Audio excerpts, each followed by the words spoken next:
Hi, I'm Kathy Carlisle, and welcome to Let's Plunge. This podcast is an exploration, an invitation to slow down, breathe deeper, and meet yourself more honestly than before. It's for anyone craving soulful clarity in the middle of real life. Not perfection, not polished, just presence.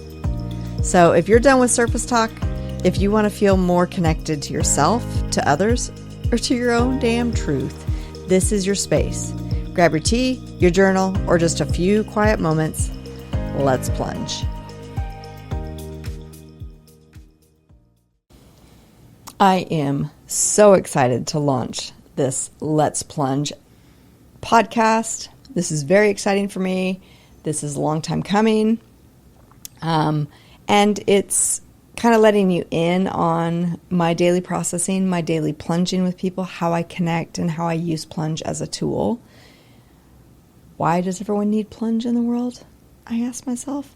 Because it helps people understand that there's a difference between socializing and connecting and how to get there with their loved ones. So at the very top level of this app, socializing, blimping. What do you do in a blimp? You talk sports, weather, food, medical, travel. For me, people just go off on soliloquies and there's not a back and forth. Back and forth to me means a conversation with potential to connect. And one person listens, one person is talking. So blimping surface depth gives people the ability to ride that trajectory to get closer to the potential of connecting. I believe in this day and age, we're working with a loneliness epidemic. I first got inspired on a podcast, of course, by Vivek Murthy, who used to be the Surgeon General, and he said, we're in a loneliness epidemic, and that really struck me. And over time, after I was building this app, I was like, I have the ultimate prescription for the loneliness epidemic. Like many of us, including myself, have the socializing muscle in atrophy. We haven't had to exercise it. We went through a dang pandemic together. So a lot of us, we've got more social media. AI is our friend now. So we have less and less reason to use our socializing muscle. And I believe Plunge can be like a gymnasium, like going to the gym, exercising that socializing muscle. The more you practice it, the more you naturally ask questions and get curious about others. On the most magical, basic level, I want people using Plunge as a daily reflector, a daily reflection, right? That they are asking themselves a depth question of the day for themselves to sit on all day. Maybe it's a weekly question you want to sit on. I'd prefer daily. But then you can really get into your own depths and feel seen and heard by the most important person, yourself. So I know exercising that muscle on your own is enough and helps when you get out with other humans. And you can be as awkward as you want. Like, let the app be awkward. Like, I'm feeling a little bit awkward in this moment. Can you plunge with me? Do you want to plunge? Right? Or there's a lull in the conversation. You want to change the direction of the conversation because this person you can tell is very nervous and they're just going up in the blimp. Then you can just use those basic words like, you know what? I want to plunge with you. The Plunge app doesn't have to be about talking to others. This doesn't have to be about, are you introverted or extroverted? Ooh, I'm not very extroverted. I don't think I want to use this app. This app can be such an essential tool for diving inside, for getting to know yourself, for turning up your awareness of the internal compass. I believe everybody has an internal compass. I was raised with a very external compass. What are people doing? Who do they need me to be? What's the norm? How does everybody else do things? I know the external compass. It is human. That's the human part of us. What I didn't really fully understand until now is this internal compass, this inner knowing, intuition, gut knowing, all those words like follow your gut. How do I know what the truth is? What is the big T truth? Like, I believe the app can help people understand and practice going into getting to know that inside truth for you. What does your personal yes and no feel like? What does it sound like? Yes, I'm known to bring in a human design lens, and that's the ultimate depth that I like to get into people's lives about.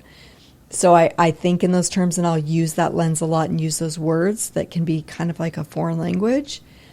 But I can also distill it down to, look, everybody is meant to shine in this world in different ways. We're meant to help each other, and we all have gifts.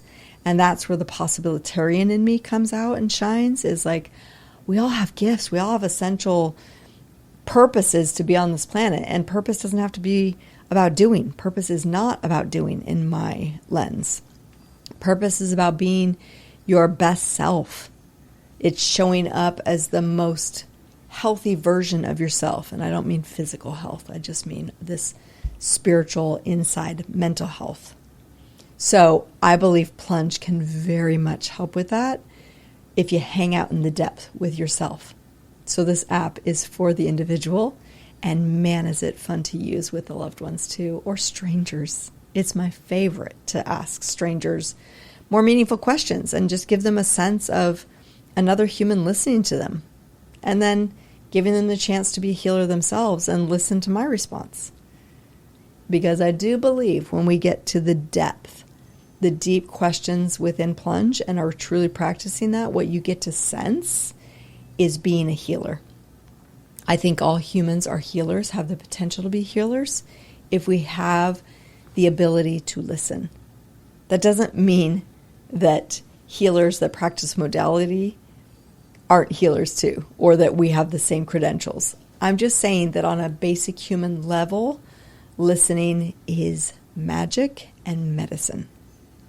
Why did I make this app? It clearly stemmed from my diagnosis with MS. Did I get diagnosed and think, I think I'll make an app one day? No. I thought over time about going deeper and deeper. I kept getting so curious. I kept learning more.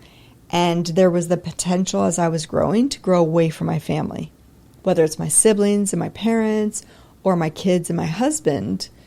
A lot of the groups I was in at the time and exploring, like healing modalities and spirituality, I was meeting a lot of women that had all outgrown their spouse, their families. My husband would never see me new, those kind of languages. And I was kind of in a panic of, really, I just put the question out there, how will I grow together with my family, not apart? That's really, I think, where the app magically came in at some point, because I was getting deeper and deeper and deeper. Like, I would go to networking events, and I was getting deep when everybody would ask the basic question at a networking event, which is, what do you do? I could and should be able to answer that of like, I'm a photographer. But I would go, I don't think you want to know what I want to do. I think you want to know who I am. Or I would get excited, and the first question that would come out of my mouth in meeting someone, even at a networking event, was, I said, what makes you come alive? And they'd immediately be like, whoa, why'd you get so deep all of a sudden? So I had many occasions happen where someone, I guess the best description someone gave me one time is that I kind of show up naked to conversations, and sometimes people don't want to get naked with me. But I can't stop showing up naked. Like, I bare my soul. I'm vulnerable right off the bat. And when I'm in that deep place, I don't always want to come up. So I can get that I kind of turned into a siren at some point in this journey of me getting deeper and deeper, that I would just yank people down. But the app has helped me be more of a mermaid, where it's like I can gently guide someone down. You don't have to come down. Hey, you should have a mask on if you need some air, if we're going to go down for a while. Or, hey, help me come up, right? Me coining the term a reverse dive. Sometimes I need help coming up. Like, I need to answer with big emotion and then just slowly get me up to the blimp so I can just answer in like facts and storytelling and what my favorite food is. I need help getting there sometimes. So how did MS cause that? Well, getting diagnosed gave me the perspective to say, how am I living? Who do I want to be? Asking the really deep questions about myself and exploring a healing journey that I thought was going to be very laid out, Western, full of drugs. And it turned into more of a healing journey, less cure journey.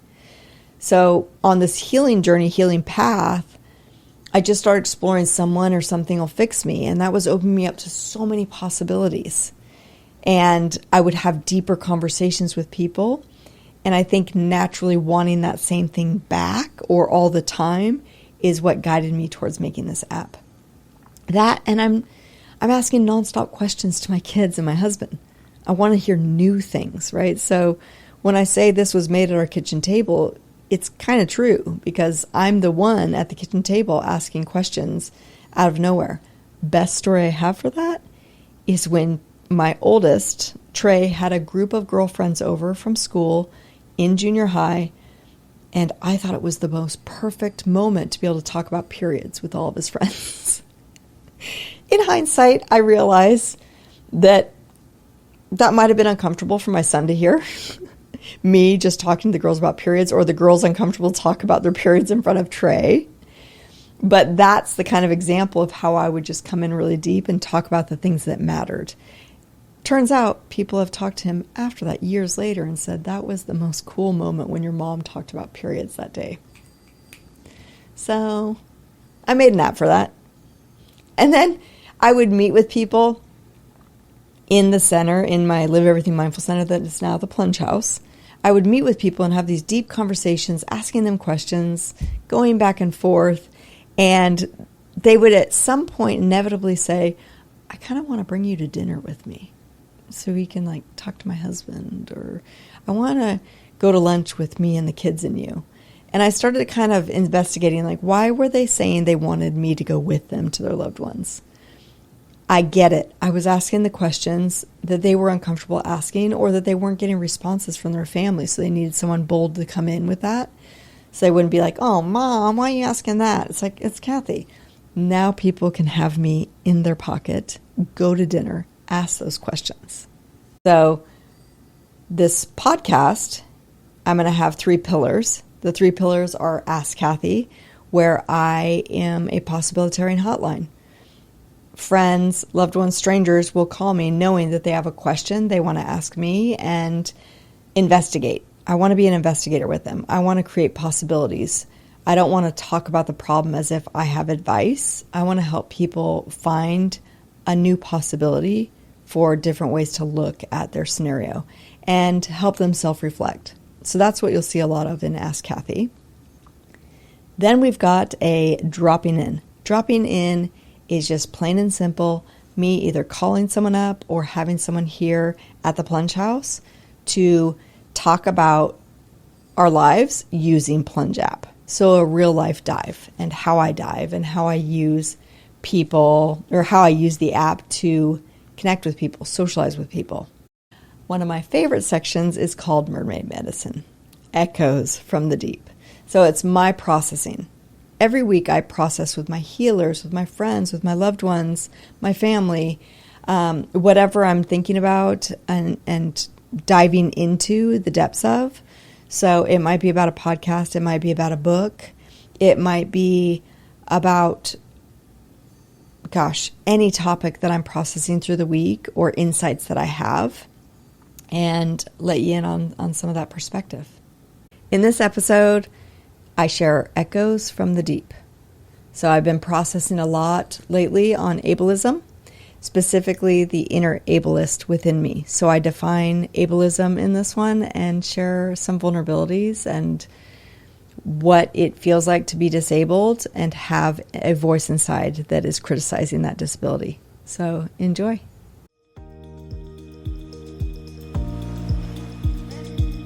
Welcome to Mermaid Medicine, Echoes from the Deep.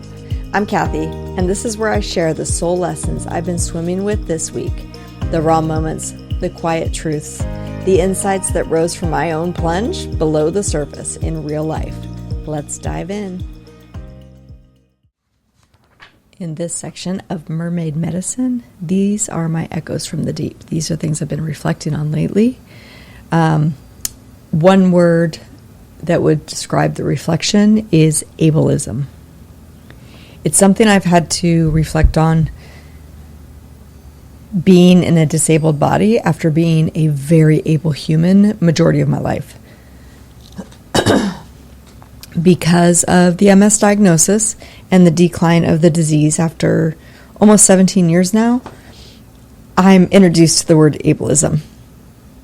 How it came up recently was that I went and saw a beautiful documentary called We Are Beautiful People on adult disability, and it was monumental for me because I've been inspired or privy to a new conversation about ableism and what does that mean, which I'll give a definition for in a second, but I want to talk about what I was surprised about. Maybe I should share the definition now. Ableism is a discrimination and prejudice against people with disabilities. It's rooted in the belief that disabled people are inherently less capable or valuable than non-disabled people, and it can manifest in various forms, including physical, mental, and systematic discrimination.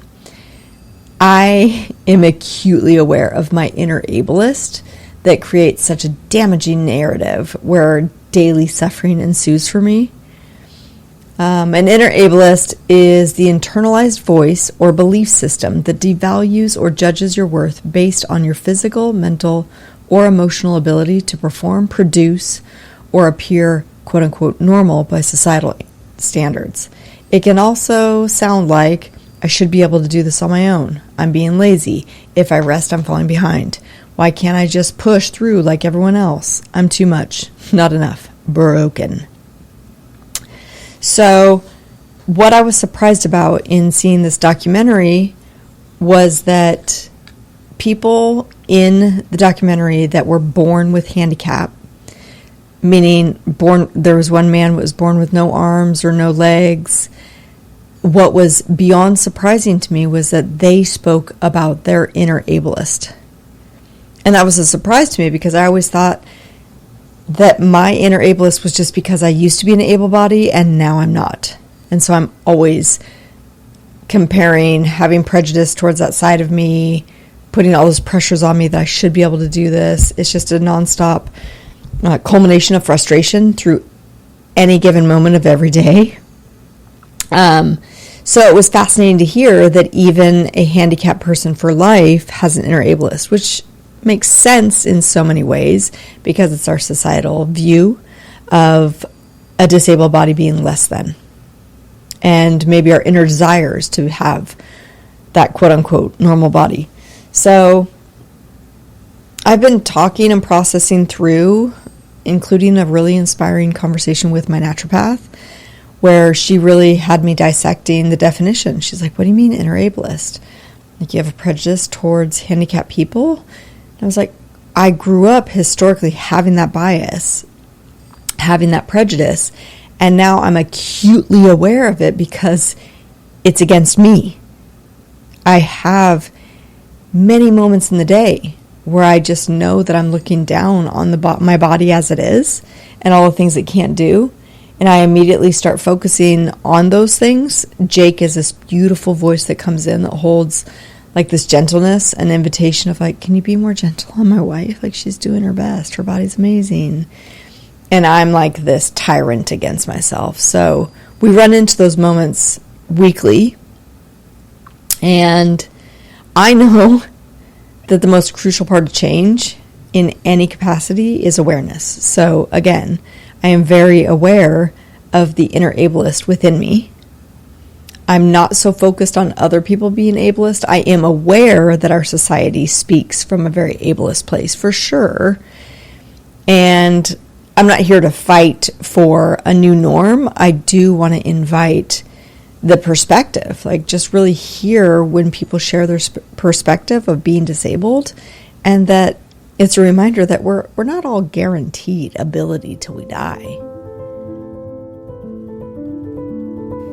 In this episode, I talked to one of my son, Jamie, his girlfriend, Karma. So Karma comes to the conversation with an Ask Kathy, and she asked for advice, and really, I just helped her explore and gave some insight and become a possibilitarian for her.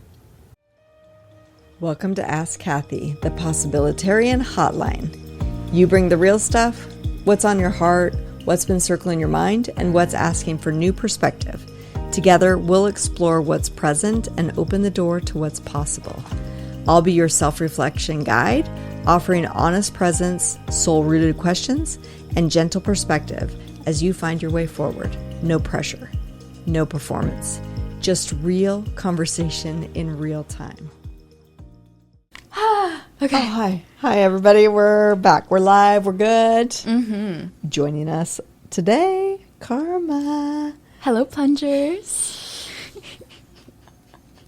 Oh, gosh. I love it so much. Today, it's kind of like a variation of Ask Kathy, because it was mentioned that you have an astigmatism in your eye, and I thought, ooh, the perfect chance to dive deep into how I process physical alarms. So, again, with physical alarms for me, whether it's Louise L. Hay or Ina Segal, these are the two, I guess, guiding grandmothers, if you will, that have introduced me to the idea of the whole healing process, how the body speaks to us is mind, body, soul.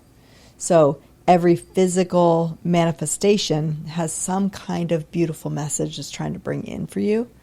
Not necessarily to, oh, once I say this message, then I'll heal it up really quick. Like, no, it's just like a present, a gift. So it's like your eye stigmatism just wants you to get this gift, whether it stays or goes. Let's just say. It's just like, it's bringing you a gift. It's here. Great.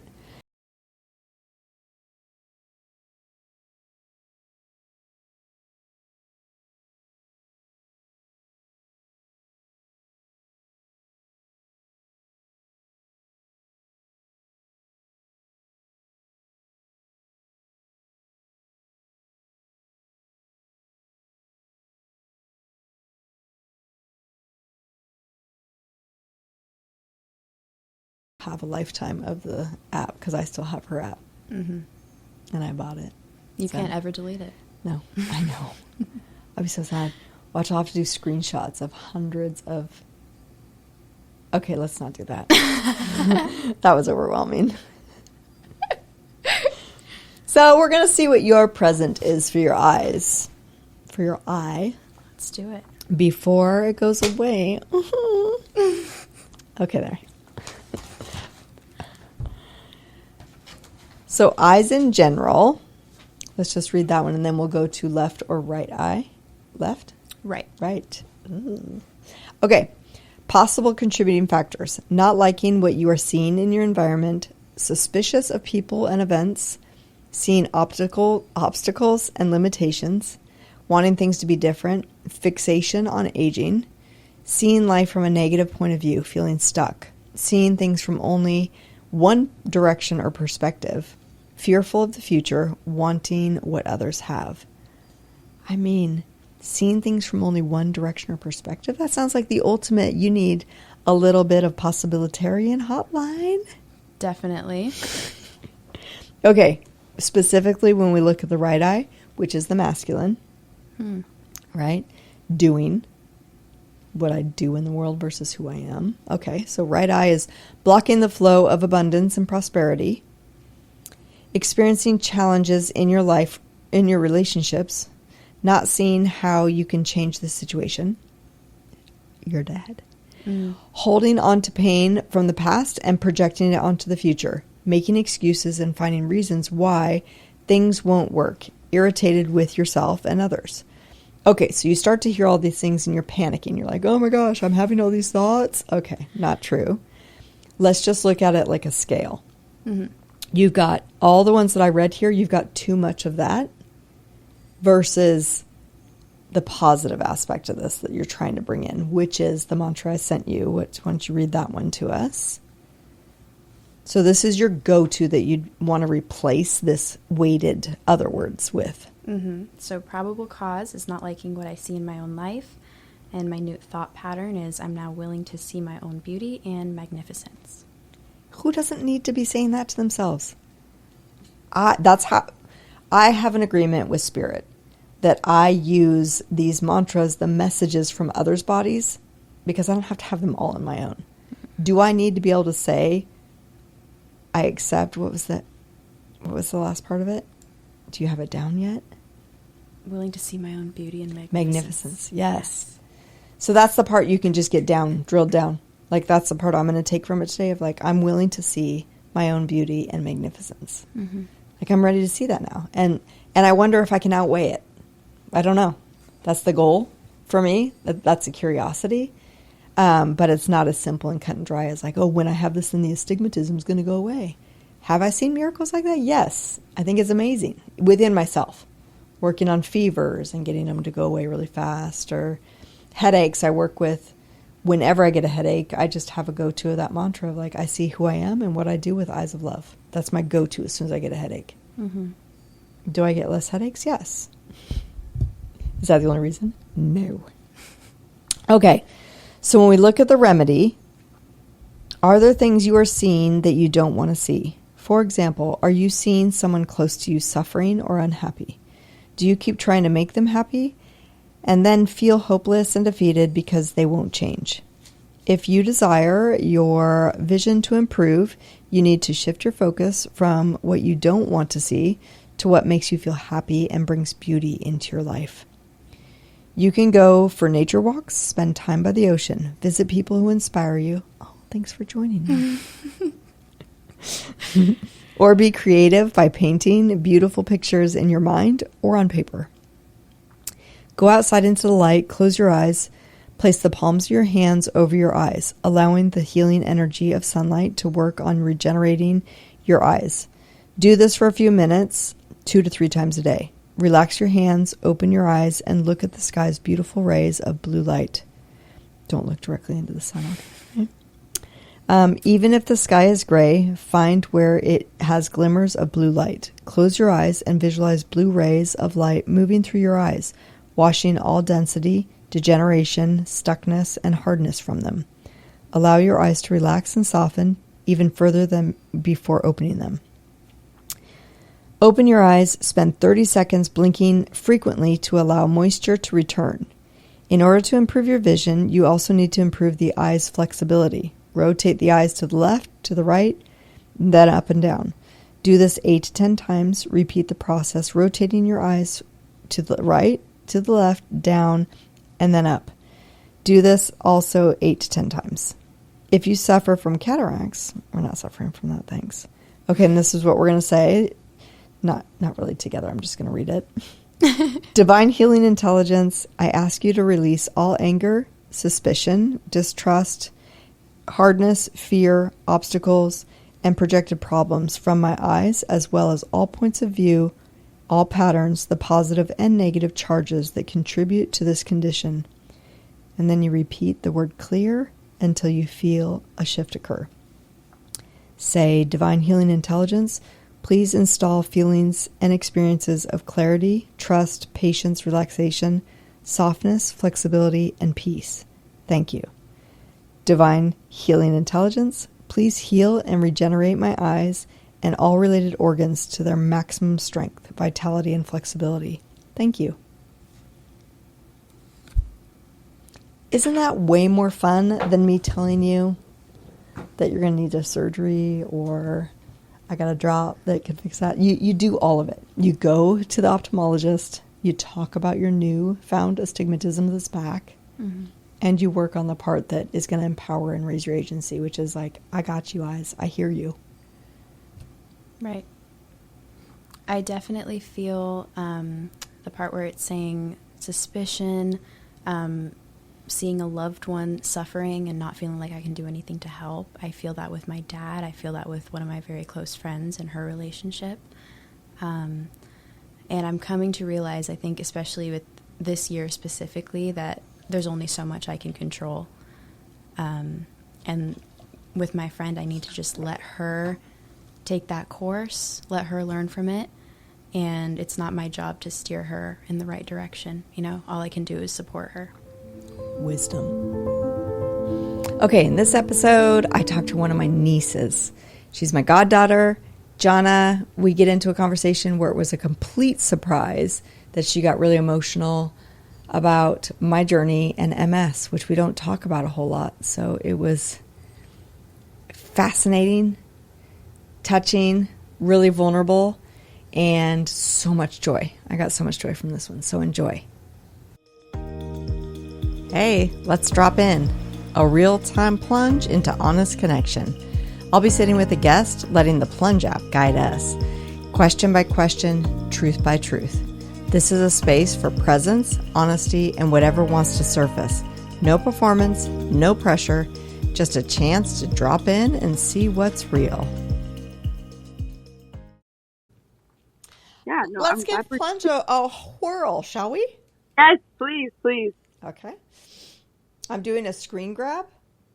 Yeah, perfect. And my phone is taking forever. Because I think it'll pop up on mine, right? Oh, we could do a screen share. I could share my screen with you so you can remember the question, but I'll just say. Or the screen grab. You're more high tech than I am. Yeah, I'm pretty legit. You know, I have someone that does the what is it called? Editing for me. So they've taught me how to screen grab and stuff. You're so fancy. And there's no noise with screen grab, so you have to, hook up the mic and the talking with the screen. I'm not doing that. Jelena will. Yeah. That's awesome. Okay, we're going to start in the blimp, even though we already connected on a social level. Do you bite your nails? I don't bite my nails, but I pick them. But if I have like a hangnail, I'll just but it's bad because it always results in it bleeding. What? Even though I want to bleed. What's the horrible movie that has now scarred me? Black Swan? Oh, yeah. There's a hangnail scene there that will maybe cure you of biting. I don't know. Yeah, well, yeah, that was... Black Swan is the psychological thriller. It gets to you. It scarred me for sure. Anytime someone says they bite their cuticles, I'm like, oh, uh-oh. I'm never touching my cuticles again. Because everyone knows what that feels like. You know what it feels like when you go too far. Yeah, you're like, is it going to keep going? Yes.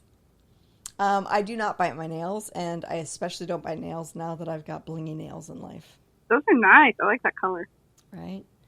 There's multiple colors. Cute. They look good. Okay. We're in the blimping again. Are you a light or heavy sleeper? Depends if I'm stressed or not, or like how exhausted I am, I think. But I can sleep pretty heavy. But if let's say if Nala's sick, like if she's puking or something, I can't. Mama kicks in. Can't do it. But if I did Cirque the other day, which was a race, and then the next day I was like dead to the world. Nobody could wake me up. I'm like, ooh, I like it. Okay, let's try a depth one before we go, because we already just did so much surface together. It was brilliant. That sounds good. Okay. I'm skipping. Have you ever told yourself I love you out loud? I should go back to, it's an easy, quick answer that we could do. Yeah. Yes, I've told myself I love you out loud. Yes, I've told myself I love me out. Okay. When's the last time you felt 100% alive? I think I was on Mount Marathon, actually. I was up there and I was in the pain cave of I'm exhausted. This is so tiring. Why did I do this? But then on the way down, I was like, I get to do this. I have a healthy body. My family's here watching me. And I just was at the finish line, I just started crying because my mom was hugging me. And I was like, oh my gosh, I got to do that. And not many people get to do this. Oh, and I didn't. And, everyone was there supporting me and just excited. And it brought people together and I got to meet people. And I just kind of sat there and just reveled in that moment. And then Xavier also crossed the finish line. Yeah, I think, That's very alive, yes. I felt very, loved and alive. And I was like, this is beautiful. I love that it's married to painful, oh my gosh, the lowest of low, right? That is the story of aliveness. Everyone thinks it's all joy, but it usually comes from a perspective kind of spot. Yeah. And I remember oh my gosh, this is really hard. but then it was like, we could do hard things. We did it. It's done. Why do you think this is only Yeah. because the creator of the app can do this Yeah. instead of just saying heard? No, I love it. But what do you think gave you that perspective? Like, why do you think in your head you're like, oh my God, I got to do this? I think because it was like a once in a lifetime chance. Like, I got in initially through the lottery, and I have been working in health, and I see when people are diagnosed and stuff like that, they lose being able to do things that they like to do. And I was just thinking about, I thought about you. I thought about like a patient I had seen the other day, and sorry. Yeah, I feel it. I thought these deep questions talking about it. Actually, I have been thinking about you a lot because we were learning about MS and everything. And I know, like, even learning about it, I was like, oh my gosh, like, to go through that, but then come out on the other side to want to connect with people. And I get why you do what you do. Because, like, sorry, there isn't a lot of time, but you want to make the most of the time you have, and you get those once in a lifetime opportunities. And I felt just grateful to be able to do that because I get to do that. So that's where that came from, for sure. I just feel honored that I was part of a perspective. I know it's more than me, but I didn't anticipate that being that I was part of it. In that, like, I'm passionate about, like, I just watched this adult disability documentary. Yeah. And it gave me massively new perspective around, I thought that me having an able body and then going to a disabled body, that's why I have such a loud inner ableist. Yeah. But to hear people that were born with disabilities that still have an inner ableist piqued my interest. Why is my mic? No, I can still hear you, I think. Yeah, but the mic just stopped. What happened?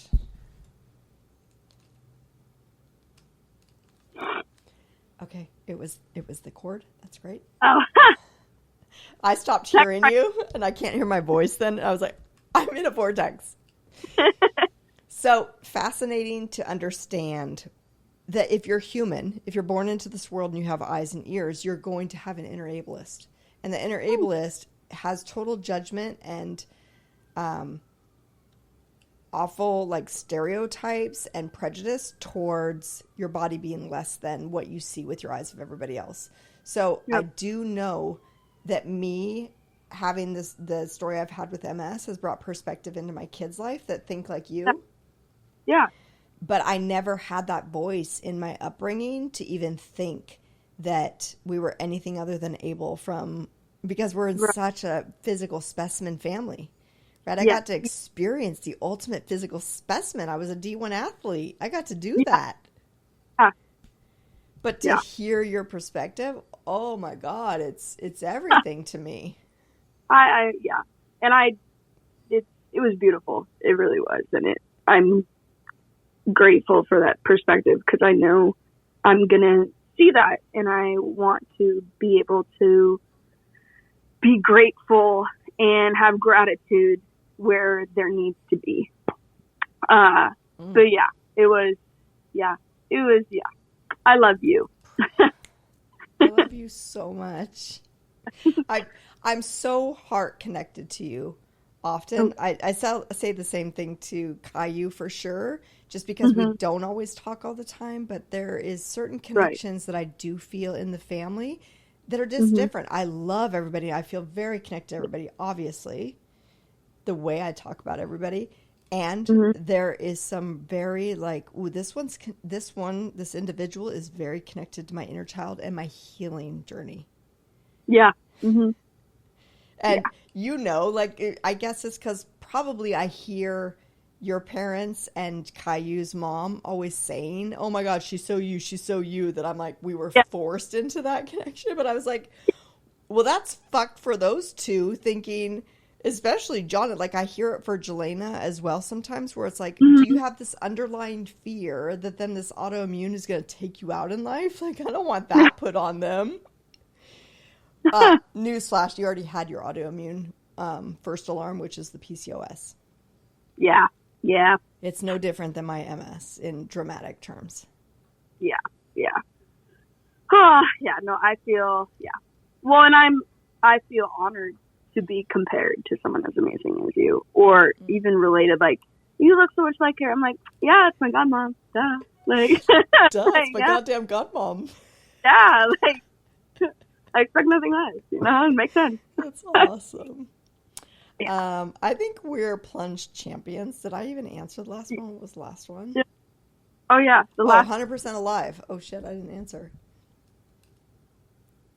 That's a good question. I mean, based on my armpits sweating and having an emotional connection to you, this is the alive feeling that I yearn for.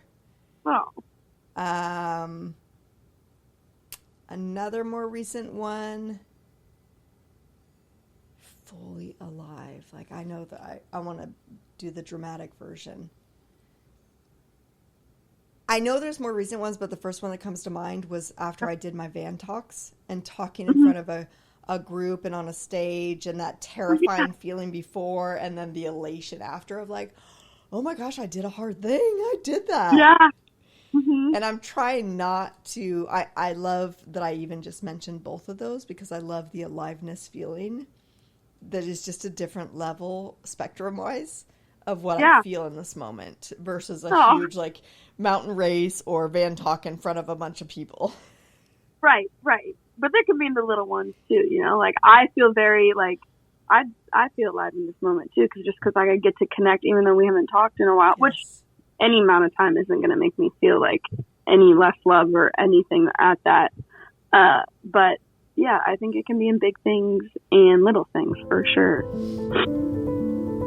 Hey, thanks for listening. If something landed, let it ripple. And don't wait until next time to plunge. Get out that app. In the meantime, go follow us on Instagram, like and subscribe on YouTube. See you later, plungers.